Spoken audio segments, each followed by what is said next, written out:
ဒီချာနာထောင်နော်ဘုရားရဲ့ဂုဏ်ကျေးဇူးဆိုတာမကြံစီနိုင်လောက်အောင်ကြီးကျယ်ကြံစီလို့မရဘူးအဲ့ဒီလောက်ကြီးကျယ်တဲ့ဂုဏ်ကိုစိတ်ကကြည်ညိုလိုက်ပြီဆိုရင်အဲ့ဒီကြည်ညိုလို့ဖြစ်သွားတဲ့ကုသိုလ်ကလည်း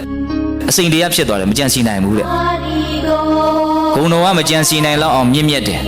အဲ့ဒါကိုစဉ်းစားရင်ဖြစ်တဲ့ကုသိုလ်ကလည်းမကြံစီနိုင်လောက်အောင်ကြီးကျယ်သွားတယ်အဲ့ဒီကုသိုလ်ကအကျိုးပေးပြီဟဲ့ဆိုရင်လည်းပဲအကျိုးရလဒ်ကမကြံစီနိုင်လောက်အောင်ကြီးကျယ်တယ်ဆိုလိုတာကစိတ်ကူးရင်နယ်ပယ်ထက်ကျော်လွန်တယ်ပေါ့ဘုန်းတော်မမီဘူးပေါ့ဉာဏ်မမီဘူးပေါ့ဟုတ်လားဂုဏ်တော်တွေဆိုတာနော်အစိမ့်တရားဆိုတာဘာပြောတာလဲမကြံစီနိုင်ဘူးဆိုတာငါအဖြေမရှိပါဘူးကွာမစဉ်းစားနိုင်ဘူးလို့ပြောတာဟုတ်လားမတွေးတတ်တော့ပါဘူးလို့ပြောတာပဲသဘောပေါက်လားမသိဘူးအစိမ့်တရားဆိုတာဘာလဲတွေးကိုမတွေးတတ်တော့ဘူးဉာဏ်မမီဘူးဟုတ်လားအဲ့ဒီလောက်ကြီးကျယ်တဲ့ဂုဏ်တော်ကိုကကြည်ညိုရင်ဖြစ်တဲ့ကုသိုလ်ကလည်းအစိမ့်တရားဖြစ်တယ်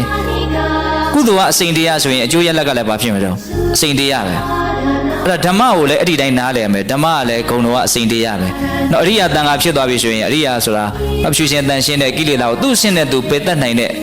တန်ခါပေါ့နော်အရိယာတန်ခါဖြစ်သွားပြီဆိုရင်လည်းသူ့ရဲ့ဂုဏ်ကလည်းမကြံစီနိုင်လောက်အောင်ကြီးကျယ်တာပဲ